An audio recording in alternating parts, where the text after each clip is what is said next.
मैंने उसे मनाने की कोशिश की पर बात बनी नहीं। वे लड़ने लगे और बात बिगड़ गई। तुम्हारी बातों में दम तो है, बात बिल्कुल साफ है। नहीं, ऐसी बात नहीं है। मुझे तुमसे एक बात पूछनी है। तो हर सेंटेंस में वर्ड बात का यूज किया गया है हिंदी में, लेकिन ये बात जो है कॉन्टेक्स्ट के हिसाब से इसकी इंग्लिश होगी। तो आज हम यही सीखने वाले हैं। So hello students, welcome to the channel let's learn English. तो आज की क्लास में हम ऐसे ही सेंटेंसेस की इंग्लिश बनाएंगे। ये सेंटेंसेस डेली बोलचाल में बहुत ज़्यादा यूज होते हैं। तो इन बातों को अगर हम सेंटेंसेस के थ्रू समझेंगे, कॉन्टेक्स्ट के थ्रू समझेंगे तो ज़्यादा क्लियरली समझ में आएगा। So without getting late, let's get started. देखिए, जैसे हमारा पहला सेंटेंस है, पड़ोसी छोटी सी बात पर लड़ने लगे और बात बिगड़ गई। तो इस सेंटेंस के आखिर में जो लिखा है बात बिगड़ गई, इसको हम बोलते हैं थिंग्स वेंट रॉन्ग या things went out of hand. तो इस सेंटेंस का अगर हम ट्रांसलेशन करेंगे, देखो, पड़ोसी छोटी सी बात पर लड़ने लगे। The neighbours started fighting over a trivial matter.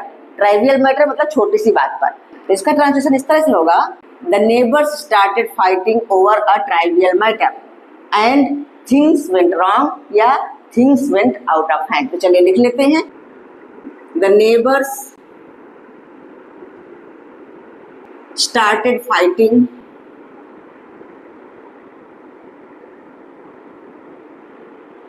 over a trivial matter, over a trivial matter and things went out of hand। ठीक है, तो चलिए यहाँ लिख लेते हैं, and things went wrong, ऐसा भी लिख सकते हो आप, things went wrong या things went wrong की जगह पे things went out of hand भी लिख सकते हैं। नेक्स्ट सेंटेंस है, मैंने उसे मनाने की कोशिश की थी पर बात बनी नहीं। अब यहाँ पे है बात बनी नहीं। तो बात बनी नहीं के लिए इंग्लिश से बोलते हैं थिंग्स डिडंट वर्क आउट या इट डिडंट वर्क आउट। तो हमारे इस सेंटेंस का ट्रांसलेशन हम इस तरह से करेंगे, मैंने उसे मनाने की कोशिश की थी तो I tried to convince him but it didn't work out. ठीक है, तो चलिए इसको भी लिख लेते हैं, I tried to convince him, I tried to convince him. मैंने उसे मनाने की कोशिश की थी, I tried to convince him but it didn't work out, it didn't work out. ठीक है, इसका ट्रांसलेशन हुआ, I tried to convince him but it didn't work out या थिंग्स डिडंट वर्क आउट भी आप लिख सकते हो। नेक्स्ट सेंटेंस है, मैं तुम्हारे साथ नहीं जाऊंगा, बात बिल्कुल साफ है। तो मैं तुम्हारे साथ नहीं जाऊंगा, ये तो सिंपल फ्यूचर टेंस का सेंटेंस है, बिल्कुल इजी है। बात बिल्कुल साफ है को हम बोलते हैं the matter is crystal clear, the matter is crystal clear. तो चलिए इसको भी लिख लेते हैं, I will not go with you,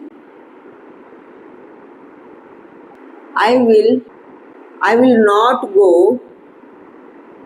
with you, the matter is crystal clear, the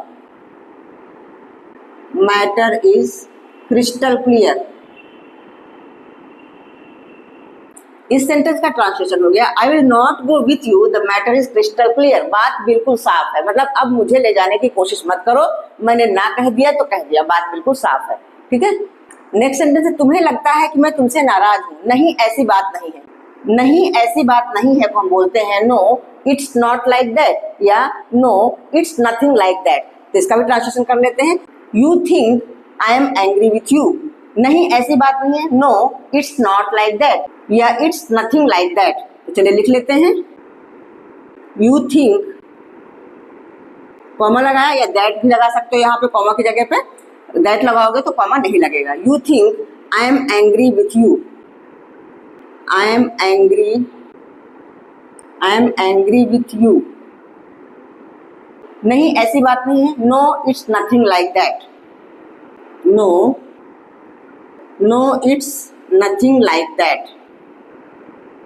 nothing like that.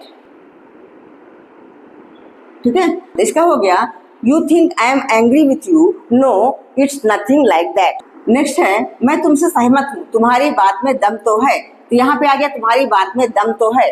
तुम्हारी बात में दम तो है के लिए यूज करते हैं you have got a point या फिर there is weight in your words, या there is weight in what you are saying, कुछ भी आप यूज कर सकते हो। ठीक है, तो चलिए इसका ट्रांसलेशन कर लेते हैं। मैं तुमसे सहमत हूँ, इसके लिए हम लिखेंगे I agree with you. I agree with you. You have got a point. You have got a point, या you have got a point की जगह हम लिख सकते हैं there is weight in what you are saying, या there is weight in your words, कुछ भी आप लिख सकते हो। नेक्स्ट सेंटेंस है तुमने अपनी नौकरी छोड़ दी, क्या बात कर रहे हो। तो क्या बात कर रहे हो के लिए तो हम बोल सकते हैं what are you talking about. But अगर किसी बात को हम थोड़ा शॉक्ड होके बोलते हैं, मतलब हमें कोई बात सुन के शौक लगा है, शौक होके बोलते हैं, तो हम इसी सेंटेंस को क्या बात कर रहे हो, इसको हम बोलेंगे are you serious. Are you serious मतलब मजाक तो नहीं कर रहे हो, आर यू सीरियस। हाँ, तो इसका हो जाएगा तुमने अपनी नौकरी छोड़ दी, you quit your job. Are you serious. तुमने अपनी नौकरी छोड़ दी, तो इसका हो जाएगा you quit your job. You quit your job. क्या बात कर रहे हो, आर यू सीरियस। तो इसके लिए हम लिखेंगे are you serious. Are you serious. जैसे यहाँ पे हमने बताया क्या बात कर रहे हो, आर यू सीरियस। इसी तरह से कई बार हम बोलते हैं क्या बात है, तो क्या बात है बोलने की टोन कैसी है ये देख करके इसको इंग्लिश में बोला जाता है। जब कोई उदास होता है, चुपचाप सा होता है या शांत होता है, तो हम उससे पूछते हैं क्या बात है। तो जब हम इस तरह से पूछते हैं क्या बात है, तो हम पूछेंगे व्हाट्स रॉन्ग या व्हाट्स द मैटर। जैसे एक एग्जाम्पल सेंटेंस ले लेते हैं। जैसे कोई हमें परेशान दिख रहा है, तो हम ऐसा बोलें कि तुम परेशान लग रहे हो, क्या बात है। तो you are looking upset, what's wrong. You are looking upset, what's wrong. इसी तरह से कोई चुपचाप है, बोल नहीं रहा है, तो हम उससे ऐसा पूछ सकते हैं कि आज तुम बहुत शांत हो, क्या बात है। तो इसको इंग्लिश में बोलेंगे you are so quiet today, what's the matter. You are so quiet today, what's the matter. तो what's wrong, what's the matter, ये हम तब पूछते हैं जब कोई शांत होता है, उदास होता है, परेशान दिख रहा होता है, तब हम ये वाला फ्रेज यूज करते हैं। लेकिन जब हम खुश होकर बोलते हैं क्या बात है, तो उसके लिए अलग फ्रेज यूज होगा। तो उसके लिए हम बोलेंगे दैट्स अमेजिंग, दैट्स फैंटास्टिक। तो कुछ एग्जाम्पल सेंटेंसेस से समझ लेते हैं। जैसे हमें कहना है तुम्हारी जॉब लग गई, क्या बात है। You got the job, that's fantastic. तुम्हारा आइडिया काम कर गया, क्या बात है। Your idea work, that's amazing. Your idea work, that's amazing. तो चलिए कुछ सेंटेंसेस की प्रैक्टिस और कर लेते हैं। नेक्स्ट सेंटेंस है पहले मुझे अपनी बात पूरी करने दो, मेरी बात मत काटो। तो यहाँ पे मेरी बात मत काटो के लिए हम यूज करते हैं डोंट कट मी ऑफ, या फिर don't talk over me. Don't cut me of की जगह हम डोंट टॉक ओवर मी का यूज भी कर सकते हैं। तो इसका ट्रांसलेशन हो जाएगा लेट मी फिनिश फर्स्ट। मुझे अपनी बात पूरी करने दो, तो लेट मी फिनिश फर्स्ट। यहाँ पे बात के लिए कोई इंग्लिश नहीं लिखी गई है, बस इसी से पता चलता है अगर हम बोल दें कि लेट मी फिनिश फर्स्ट मतलब मुझे अपनी बात पूरी करने दो। फिर डोंट कट मी ऑफ, या इस सेंटेंस को हम ऐसा ही बोल सकते हैं let me finish first, don't talk over me. Don't talk over me. Next sentence है बातों ही बातों में मैंने उसे सब कुछ बता दिया, मतलब बात करते करते मुझे पता ही नहीं चला और सारा सीक्रेट मैंने रिवील कर दिया। तो इस सेंटेंस का ट्रांसलेशन होगा in the flow of conversation I told him everything. In the flow of conversation I told him everything. या इसी सेंटेंस को हम थोड़ा दूसरे तरीके से भी बोल सकते हैं I casually ended up telling him everything. I casually ended up telling him everything. तो एक सेंटेंस को कई तरीके से बोला जा सकता है। नेक्स्ट सेंटेंस है ये कोई मजाक नहीं है, बात की गंभीरता को समझो। इसका ट्रांसलेशन होगा this isn't a joke, understand the seriousness of the matter. बात की गंभीरता, seriousness of the matter, understand the seriousness of the matter. Next है इतनी ही बड़ी बात नहीं है, बात का बतंगड़ मत बनाओ। अब इस सेंटेंस में देखो यहाँ पे इतनी ही बड़ी बात नहीं है और उसके बाद आगे बात का बतंगड़, दो बार बात आया है, तो इसको हम कैसे ट्रांसलेट करेंगे। इतनी ही बड़ी बात नहीं है के लिए हम बोलेंगे it's not a big deal.